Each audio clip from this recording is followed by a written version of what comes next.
In the heart of downtown Los Angeles stands a hotel whose walls have witnessed unspeakable horrors. The Cecil Hotel, an old building with a haunting reputation. Murder, suicide, mystery. But one case stands above all. In 2013, a young woman named Elisa Lam checked into this hotel and never walked out. What followed was a chain of events that baffled the police, shocked the internet, and left behind more questions than answers. Was it a mental health crisis? A case of foul play? Or something otherworldly? Tonight we peel back the layers of one of the internet's most disturbing real-life mysteries. Welcome to Midnight Diaries. This is The Mysterious Death of Elisa Lam.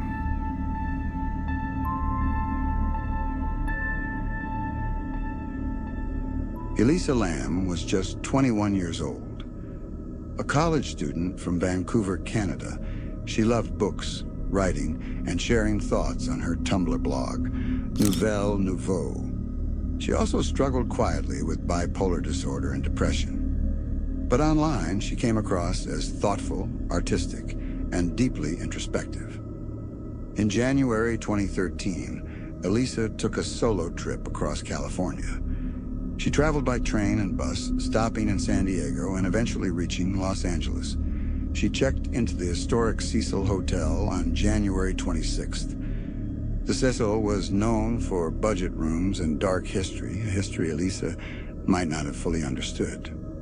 Elisa was originally booked in a shared room with other travelers, but after just 2 days, hotel staff moved her to a private room. Why? Her roommates complained of unusual behavior. Elisa was reportedly acting erratic and unsettling. No one knows exactly what she did, but it was enough for hotel management to intervene. The staff noticed she often wandered around talking to herself. Still, she seemed harmless. On January 31st, Elisa stopped returning her parents' calls. They grew concerned and contacted the LAPD. What followed would become one of the most haunting investigations in recent memory. On February 14th, 2 weeks after Elisa disappeared, the LAPD released a piece of evidence to the public. Surveillance footage from the hotel's elevator, taken on February 1st, the day she vanished. The footage quickly went viral. Millions watched as Elisa entered the elevator, acting strangely. She pressed nearly every button. The doors didn't close. She peeked out as if checking for someone. Then she backed into the corner, stepped out, stepped back in, and began making unusual hand gestures, like she was talking to someone no one else could see. Her movements were jittery, panicked, almost possessed. Viewers were disturbed. What was she seeing? Who or what was she hiding from? And why, after she stepped out of frame, did the elevator doors stay open for over 2 minutes? Weeks passed. Flyers were hung. Search teams combed the area. But Elisa Lam was nowhere to be found. Then hotel guests began complaining about the water. They said the pressure was low, the water was dark, and worst of all, it tasted strange. On February 19th, a maintenance worker climbed onto the hotel rooftop to inspect the 4 massive water tanks. Inside one of them was Elisa Lam. Her body was floating face up naked. Her clothes and personal belongings were also found in the tank. The lid, which was heavy and typically closed, was reportedly open when the worker arrived. But how did she get there? The roof was locked, alarmed, and off limits. The water tank was tall, slippery, and hard to enter even with help. Elisa had no visible injuries, no signs of trauma, just gone. The autopsy results were vague. Cause of death? Accidental drowning? Her toxicology report showed only small traces of prescription meds, suggesting Elisa hadn't been taking her full doses. No drugs, no alcohol, no physical trauma. But how does someone drown themselves alone in a locked water tank on a restricted rooftop? The police concluded it was a tragic accident, likely caused by a mental breakdown due to her bipolar disorder. But the internet wasn't convinced. Too many questions remain. How did she reach the roof without setting off alarms? How did she lift the heavy water tank lid by herself? And why did her clothes end up floating beside her? Many believe Elisa had a manic episode, possibly triggered by skipping her medication. In a disoriented state, she could have imagined threats, hidden in the elevator, and eventually climbed the rooftop in a panic. Others suspect murder. Could someone have followed her, forced her into the tank, and left no evidence? But if so, who? There were no fingerprints, no signs of struggle. And then, there are the darker theories. The Cecil Hotel is infamous for its cursed past. Multiple suicides, overdoses, even serial killers like Richard Ramirez and Jack Unterweger once stayed there. Some believe the hotel is haunted, cursed, or worse. One viral theory suggests Elisa was playing the elevator game, a creepy Korean ritual said to transport people to another dimension. In this game, players press a sequence of elevator buttons, and if done correctly, a woman enters on the 5th floor. But you're not supposed to speak to her. If you do, she takes you. The Cecil Hotel was built in the 1920s, during a booming period in LA. But as time passed, the area decayed, and with it, so did the hotel. The building saw hundreds of deaths, including suicides and overdoses. In the 1980s, serial killer Richard Ramirez, the Night Stalker, reportedly lived there. He murdered 13 people during his stay. Elisa's death added to the legend. The hotel has since been shut down and rebranded, but the scars remain. Paranormal experts, skeptics, and true crime fans continue to debate what really happened to Elisa Lam. A tragedy, a crime, or a warning that some places are best left alone? Elisa Lam's case is one that refuses to fade.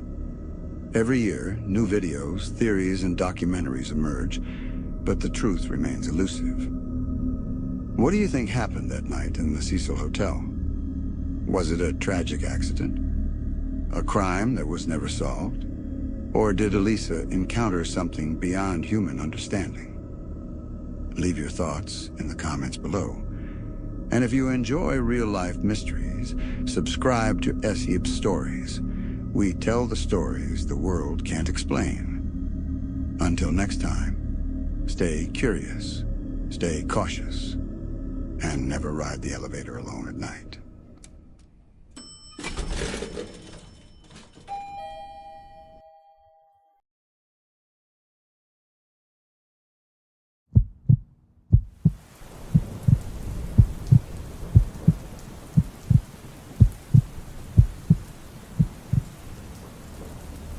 In the quiet town of Amityville, New York, there's a house that looks just like any other. But what happened inside it has haunted America for nearly 5 decades. Murder, possession, demonic voices, blood-curdling screams in the middle of the night. Some say it's just a story. Others know better. Welcome to Midnight Diaries. And tonight we revisit one of the most infamous and terrifying real-life hauntings ever recorded. This is the Amityville Horror, the house that killed a family. It was November 13th, 1974. A frantic young man named Ronald Butch DeFeo Jr. ran into a local bar yelling for help. He claimed his family had been shot. When police arrived at 112 Ocean Avenue, they found a gruesome scene. 6 members of the DeFeo family, father, mother, and 4 children, were dead, all shot execution style while they slept. No signs of struggle. No one tried to escape. Everybody was found lying face down in their beds. Ronald Jr., the only surviving family member, was soon arrested. He confessed to the murders, but his story kept changing. First, he blamed a hitman, then voices in the house, then demons. The final verdict? He was convicted of 6 counts of second-degree murder, but to this day, No one fully understands how he managed to kill 6 people, each in their own room, without anyone waking up or fleeing. 1 year later, the house went up for sale. A beautiful Dutch colonial. Boathouse, pool, spacious backyard. The price? Dirt cheap. That's when George and Kathy Lutz moved in, along with their 3 kids. They knew about the murders, but they weren't superstitious. They thought they'd found their dream home. They lasted 28 days. What happened during those 28 days is still one of the most debated paranormal cases in American history. It started small. Cold spots in certain rooms, strange smells, unusual noises. Then things escalated. George began waking up at exactly 3:15 a.m. every night, the time the DeFeo murders occurred. Doors slammed by themselves, windows opened and closed. Green slime oozed from the walls. Kathy levitated off the bed one night. She also claimed to see a demon-like creature with glowing red eyes staring at her from the hallway. One of the kids was attacked by an unseen force. The youngest daughter began speaking to an imaginary friend named Jody, a pig-like creature with glowing eyes that multiple witnesses claimed to see. The family priest who came to bless the house heard a voice scream, "Get out!" He later developed blisters on his hands and refused to return. On the 28th night, something happened. Something the Lutz family refuses to describe in detail to this day. They fled the house in the middle of the night, leaving behind furniture, clothes, and food still on the table. They never went back. The media caught wind of the story. Books, documentaries, movies. All claimed the house was a portal to hell. But skeptics soon raised questions. There was no solid physical evidence, no photos, no police reports documenting the supernatural.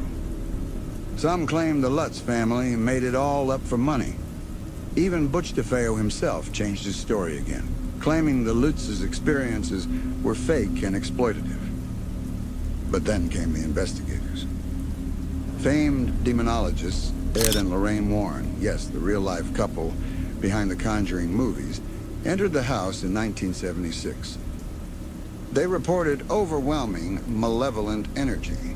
Lorraine claimed she felt a presence of pure evil the moment she stepped inside. One of their investigators captured a now famous photo. The ghostly figure of a boy peeking out of a doorway. The Lutz children were not in the house that day. To this day, no one has debunked that image. The house has changed owners several times. Some report nothing unusual. Others say the evil simply sleeps. The address has even been changed to stop thrill seekers. But locals still drive by, hoping to glimpse the house that inspired nightmares for an entire generation. So what really happened at 112 Ocean Avenue? Was it all a hoax? A shared psychological delusion? Or was the house truly cursed by the spirits of the murdered DeFeo family? And something far darker. Can a place be evil? Can a house remember death? Or are there doors best left unopened? Let us know your thoughts in the comments. And if you enjoy true horror based on real events, subscribe to Midnight Diaries. Because sometimes the scariest things aren't fiction. They're real. Until next time, sleep with the lights on.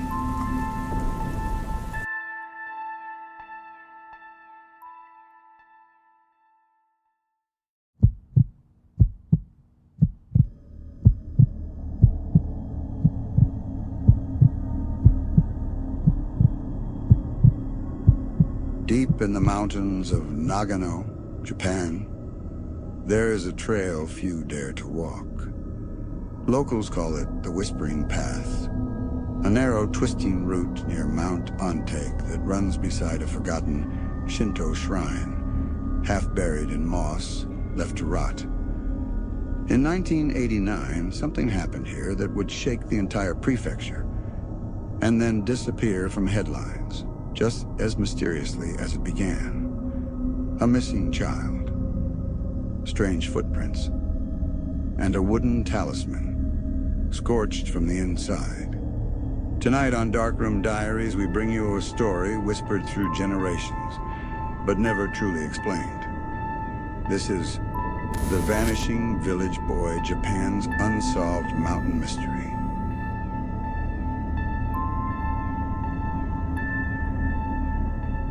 Haruto Takeda was 7 years old when he vanished. He lived with his grandparents in a small mountain village called Aokigahara no Sato, a community of fewer than 60 people, isolated, quiet, surrounded by dense cedar forests and old legends. It was late August 1989. Haruto had just finished his summer homework and begged his grandfather to let him explore the shrine path before sunset. He'd done it before. The trail was barely a kilometer long. "Just be back before dark," his grandfather said. Haruto nodded and ran off with a small red backpack and a bamboo walking stick. He never came back. When Haruto didn't return by nightfall, the villagers began looking for him. Flashlights cut through the fog. Dogs were brought in, but they found nothing. The next morning, the police launched a full-scale search.